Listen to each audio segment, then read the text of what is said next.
Hello students, welcome back. In this lecture, we're going to discuss discrete probability distributions. This is the first part of a two-part lecture on probability distributions. We first discussed the mean, variance, and standard deviation of a probability distribution.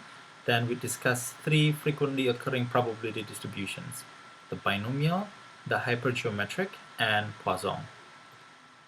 So there are 6 learning objectives. The first one is to identify the characteristics of a probability distribution. The second is to distinguish between discrete and continuous random variables. Third is to compute the mean, variance, and standard deviation of a discrete probability distribution. Fourth is to explain the assumptions of the binomial distribution and apply it to calculate probabilities. Fifth is to explain the assumptions of the hypergeometric distributions and apply it to calculate probabilities. And lastly, explain the assumptions of the Poisson distribution and apply it to calculate probabilities. So let's start with the definition of a probability distribution. So a probability distribution is a listing of all the outcomes of an experiment and the probability associated with each outcome. So there are several characteristics of a probability distribution. The first one is that the probability of a particular outcome is always between 0 and 1 inclusive. Second, the outcomes are mutually exclusive. And third, the list of outcomes is exhaustive. So the sum of the probabilities of the outcomes is equal to 1. So for example, a drug manufacturer may claim a treatment will cause weight loss for 80% of the population. This claim could be tested by a consumer protection agency using a sample and a statistical inference. Now suppose that we're interested in the number of heads showing face up with 3 tosses of a coin. So here you have 3 tosses of a coin. Then there are 8 possible results. Okay, so for example, the possible outcomes are 0 heads, 1 head, 2 heads, and 3 heads. And so, for example, the first possible result is tail, tail, and tail. So basically, there are 0 number of heads, and then you have tail, tail, head, or tail, head, tail, or tail, and then that means you have 1 head, and so on until you exhaust all possible results. Now, in this particular case, you might wonder, how do we get to 8 possible results? Well, this is using the counting formula that you discussed in chapter 5. So basically, there are 2 possible outcomes, head or a tail, and then it is repeated 3 times. So basically, this is 2 times 2 times 2, or 2 to the power of 3, which is equal to 8. Now, using this particular data, we can actually now construct a probability distribution. Okay, so basically, tossing a coin 3 times result in 8 different outcomes. So the events 0, 1, 2, or 3 heads are mutually exclusive and exhaustive. So it means exhaustive in the sense that the total probability of all outcomes are going to be equal to 1. Okay, so now you can look at the graph on the right column. In the vertical axis, you have the probability, and then in the horizontal axis, you have the number of heads. So basically, these are the events. And so basically, for an event with 0 number of heads, the probability is just going to be 1/8, or 0.125. And then events of 1 or 2 heads have a probability of 3/8, or 0.375. And lastly, you have an event with 3 heads, and in that case, the probability is going to be 1/8. And so you can see that on the left-hand side is the probability distribution table, and on the right is a depiction of the probability distribution. Now let's take a look into the definition of a random variable. So in any experiment of chance, the outcomes occur randomly, and so are called random variables. And so basically, if you toss a coin, or you, for example, you toss a coin 3 times, we can't really know which outcome is going to be observed. It could be 2 heads, it could be no heads at all, it could be 3 heads, and so the occurrence is going to be random, and so that's why it's going to be called a random variable. So basically, a random variable is a quantity resulting from an experiment that by chance can assume different values. So for example, the number of employees absent from the day shift on Monday, the number might be 0, 1, 2, 3, and so on. So the number of absent is random variable. The grade level, freshman, sophomore, junior, or senior of the members of the St. James High School Varsity girls basketball team. Grade levels is the random variable, and notice that it is actually a qualitative variable. So it doesn't necessarily have to be a quantitative variable. Okay? So just to sum up, in any experiment, the outcomes occur randomly, and random variables can be measured with quantitative or qualitative variables. One type of random variable is the discrete random variable. So discrete variables are usually the result of a counting. So discrete random variable, a random variable that can assume only certain clearly separated values. For example, tossing a coin 3 times and counting the number of heads. Okay. Now, note that a discrete random variable can actually assume fractional or decimal values, but the values must be separated by having distance between each value. Okay, so let's take an example of a discrete random variable. So the Bank of the Carolinas counts the number of credit cards carried by a group of customers. The number of cards carried is the discrete random variable. So for example, with 0 number of credit card, the relative frequency is 0.03. With 2 credit cards, for example, the relative frequency is 0.18.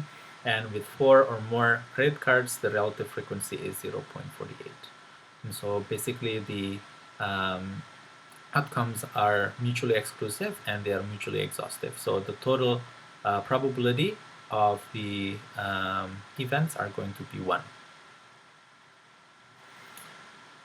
Another random variable is the continuous random variable. So a continuous random variable may assume an infinite number of values within a given range.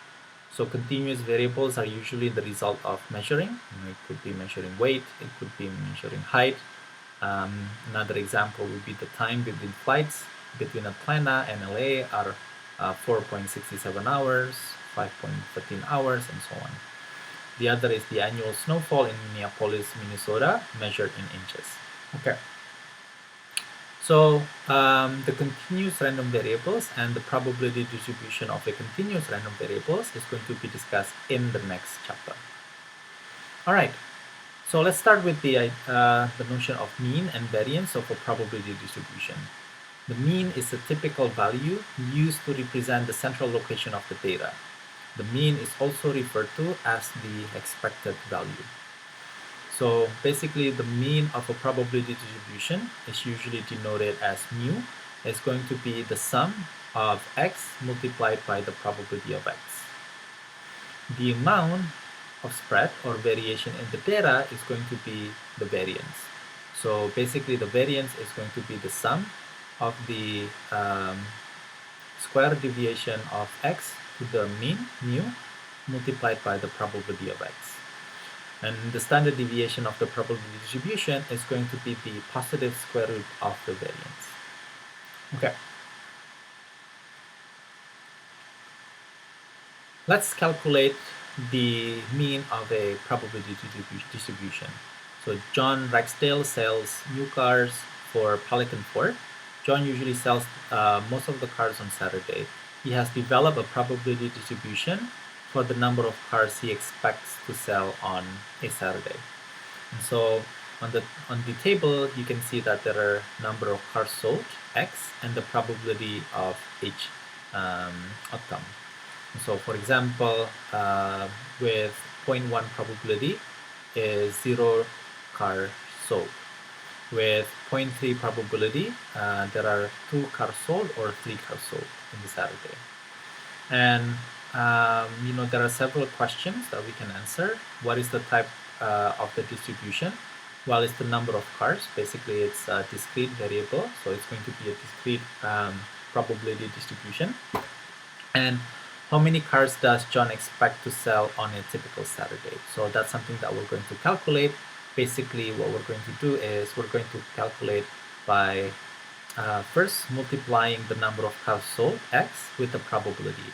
So, for example, in this particular case, 0 multiplied by 0.1 is going to be 0. 1 multiplied by 0.2 is going to be 0.2, and so on until 4 times 0.1, which is 0.4.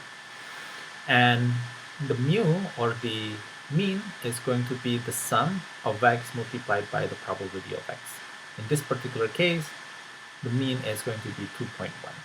So basically, we can find that John expects to sell 2.1 cars on a typical Saturday. Okay, and so over the long run, if say there are 50 Saturdays in a particular year, he can expect to sell 50 times 2.1, or 100 or 105 cars, which is quite a lot of number of cars. Okay, and so the third question is, what is the variance? Let's take a look at the next slide for the variance. So the computational steps for variance are the following. First, you subtract the mean from each value of x and square. Multiply each squared difference by its probability. And third, sum the resulting products to arrive at the variance. And so in this particular case, let's start with zero number cars sold. The probability is P of x, which is 0.1. And then the difference between the value and the mean is 0 minus 2.1, which is negative 2.1. And then the square difference is 4.41. So the square difference is always going to be 0. And as you know, variance in itself is going to be 0. So basically here you can multiply the square difference with the probability of x. And see, in this particular case is 0.441. And you can do this for all outcome x. And so basically, if you sum up the square difference multiplied by the probability of x, you get a variance of 1.90. And you can also calculate the standard deviation, which is just the positive square root of the variance. And the standard deviation in this particular case is going to be 1.136. Okay. Now, there are 4 requirements of a binomial probability distribution. The first one is that there are only 2 possible outcomes, and the outcomes are mutually exclusive. We're going to call the outcomes as either a success or a failure. So the number of trials is fixed, and it's going to be known. And the probability of a success is the same for each trial.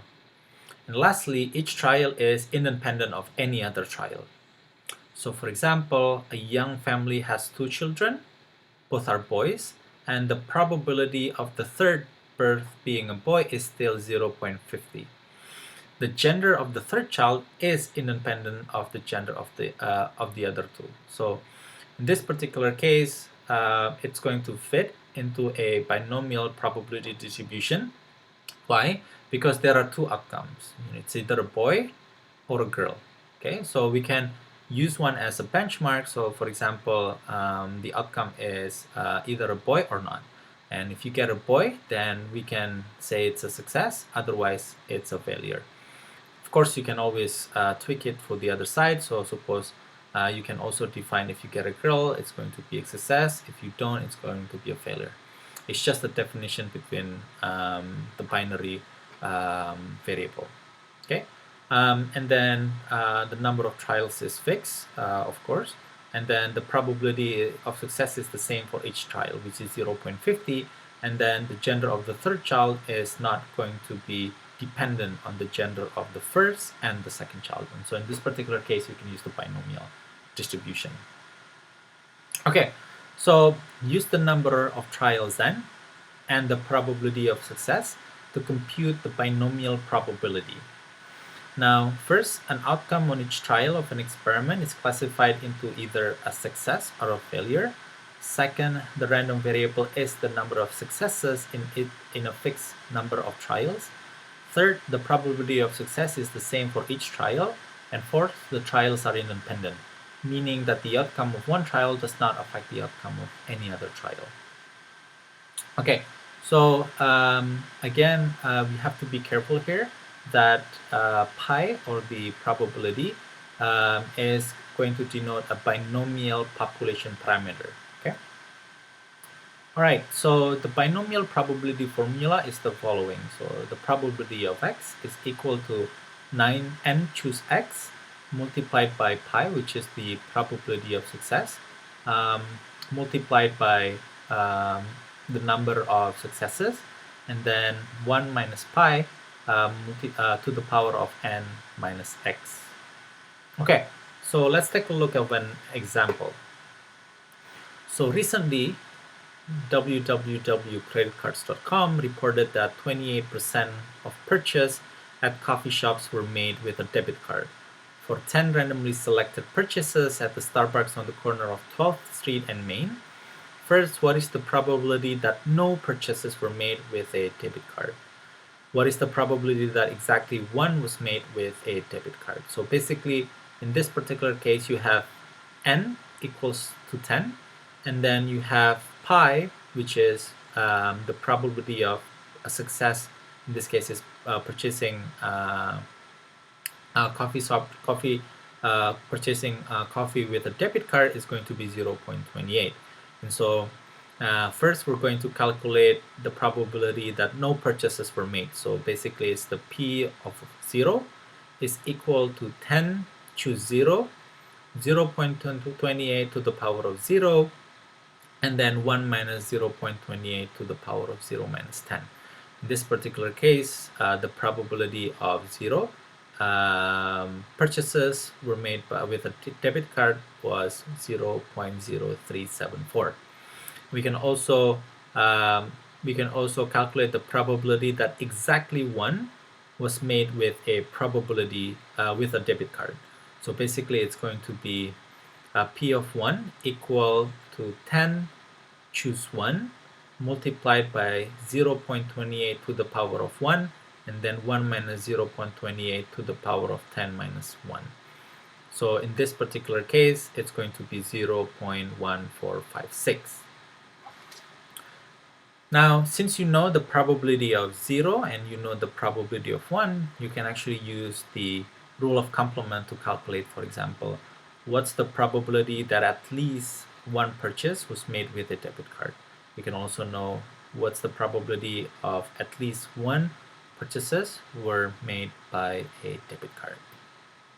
Okay, now this is going to be the illustration of the binomial probability distribution using the example that we have. And so you can take a look at the probability distribution table. You can observe the number of debit card purchases x from 0 to 10, and then the probability of each outcome.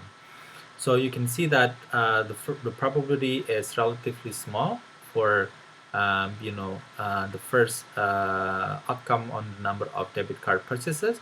It goes up and then so on until it reaches 0 for I guess it's like 9 or 10 credit card purchases. Okay, and so in this particular case, what is the probability distribution for the random variable number of purchases made with a debit card?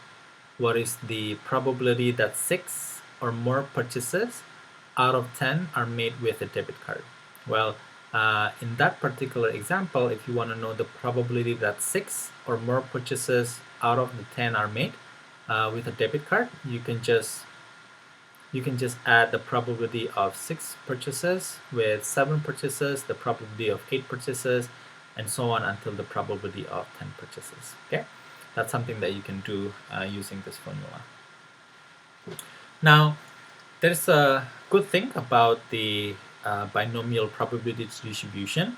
You can actually get the mean of a binomial distribution quite straightforward. In this particular case, the mean of a binomial distribution is just the number of trial multiplied by pi, which is the probability of success. And the variance of a binomial distribution, or the variance, is going to be equal to n multiplied by pi multiplied by 1 minus pi. Okay, so this is the shortcut formulas that allow you to calculate the mean and the variance in a straightforward manner. Now, another good thing is that in your textbooks, there are tables that are already constructed, and it's ready for use. So I'll give you an example. In the Southwest, 5% of all cell phone calls are dropped. What is the probability that of 6 randomly selected calls, none was dropped? Okay. What is the probability that exactly 1 is dropped? What is the probability that exactly 2 is dropped, and so on and so forth? Okay. Now, first of all, the number of trial is 6, so n is equal to 6, and then the probability of success is going to be 0.05. Okay, and so what you can do is that you can look into the table, the binomial probabilities for 6 number of trials, and in the header rows you can actually look at the probability of success starting from 0.05, 0.1, and so on until 0.95. Now, since in the problem they assume probability of success is 5%, then we're going to take a close look on the first column, which is the column for x of pi equals to 0.05. And so the probability that that none was dropped is 0.735, and then exactly 1 drop is 0.232, and so on and so forth.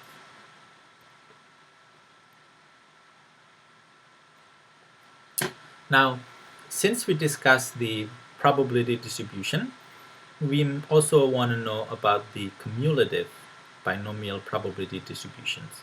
So a study by the Illinois Department of Transportation concluded that 76.2% of front seat occupants wore seatbelts. That is, both occupants of the front seat were using their seatbelts. Suppose we decided to compare that information with the current usage. So here we're going to select a sample of 12 vehicles. What is the probability that the front seat occupants in exactly 7 of the 12 vehicles are wearing seatbelts? So basically we're interested in P of x. Again, this is the standard formula. It's n choose r, pi to the power of r, and then 1 minus pi to the power of n minus r. So we know the probability of x equals to 7. It's basically 12 choose 7, and then 0.762 to the power of 7, 1 minus 0.762 to the power of 12 minus 7. So the probability that exactly 7 are wearing seatbelts are going to be 0.0902. So what we're interested in is actually to know what is the probability that at least 7 seat occupants are wearing seatbelts. So basically we're interested in looking at the probability of x equals to 7 plus the probability of x equals to 8, and so on until probability of x equals to 12. And we can calculate it, and then the probability of at least 7 of the 12 front seat occupants are wearing seatbelts are going to be 0.9562. Okay.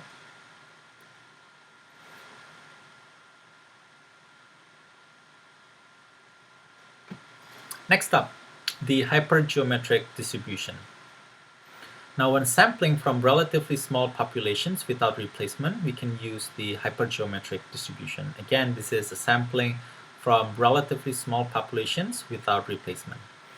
So, first, an outcome of each trial of an experiment is classified into 2 mutually exclusive categories, a success or a failure, which is quite similar to the binomial probability distributions. The random variable is the number of successes in a fixed number of trials, and the trials are not independent, and we also assume that the sample of the finite population without replacement and n to the power of big N is higher than 0.05. So the probability of success changes for each trial.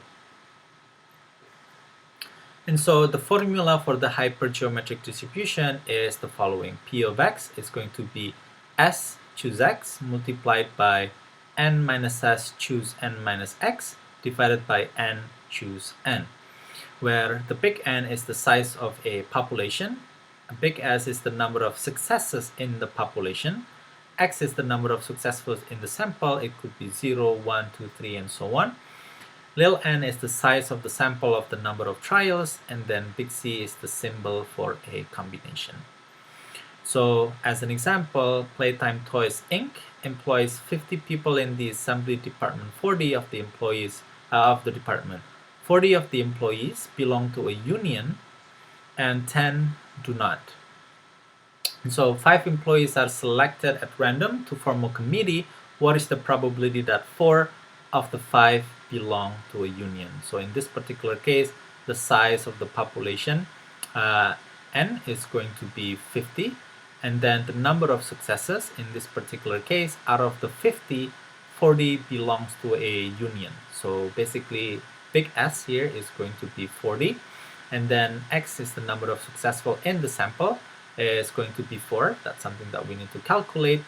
And then from here, we can calculate the probability that 4 belong to a union. So the probability of 4 is going to be equal to 40 choose 4. 40 is the successes in the population, 4 is the successes in the sample. And then 50 minus 40, choose 5 minus 4. Divided by 50, choose 5. So in this particular case, the probability that 4 belong to a union is 0.431. Now, you can also take a look at the probability table here. So basically, we have hypergeometric probabilities for little n equal to 5, or the sample size is 5, the population size is 50, and the number of successes in the population is 40. In this particular case, we can get the hypergeometric probabilities for each outcome. And again, as you can see, the outcomes are mutually exclusive and they are mutually exhaustive, and it is indicated by the sum of the probabilities is equal to 1. So the third is going to be Poisson probability distribution. So this describes the number of times some event occurs during a specified interval. So in the interval can be time, it could be distance, it could be area or volume. 2 assumptions. The first, the probability is proportional to the length of the interval. The intervals are independent. The Poisson has many applications, like describing first the distribution of errors in the data entry, the number of accidents on I-75 during a 3-month period. Okay. Now, the Poisson distribution is also referred to as the law of improbable events, because the probability of an event happening is going to be small in this Poisson probability distribution. All right, so let's take a look at the Poisson distribution. So the random variable is the number of times some event occurs during a defined interval. Second, the probability of the events is proportional to the size of the interval. Third, the intervals do not overlap and are independent. So basically here, the probability of x is going to be equal to mu to the power of x times a constant e to the power of negative mu divided by x factorial. So mu is going to be the number of occurrences in a particular interval. E is a constant 2.71828, which is the Napierian logarithmic system. X is the number of occurrences or the number of successes, and P of x is the probability for a specified value of x. And so in this particular case, the mean of a Poisson distribution is going to be mu equals to n multiplied by x. Okay, now we've seen the mean of a Poisson distribution. What about the variance? Well, the variance of the Poisson distribution is actually equal to its mean. Okay, so that's a nice property to remember.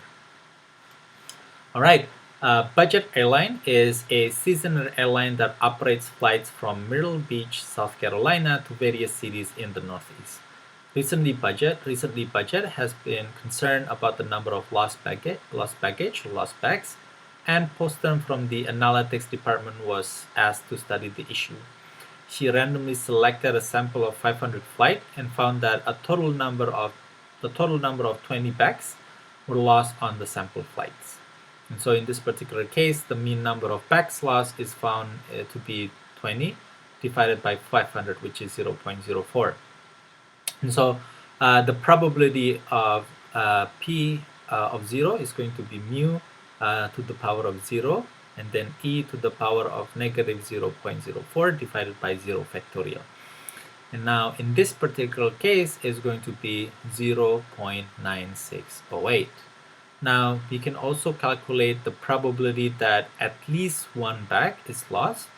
The easiest way is actually to use the rule of complement. So the probability that at least one back was lost is just going to be 1 minus the probability of 0, which is 1 minus 0.9608. And so the probability that at least one back lost was 0.0392 or 3.9%. Another example is the of New York LA Trucking Company finds that the number of breakdowns on the New York to Los Angeles route is 0.30. Now in this particular case, we can identify that the mean breakdown or the mu is going to be 0.3. And so what we can do is we can look at the Poisson table for various values of mu. Since we have a mu of 0.3, and then we can now identify the probability for a given x. So for example, for x equals to 0, then the probability of 0 is going to be 0.7408. However, if you have x equals to 4, for example, then the probability is going to be 0.0003. So this is an example of Poisson probability distribution. We'll now move on to the next chapter on the continuous probability distribution. Thank you.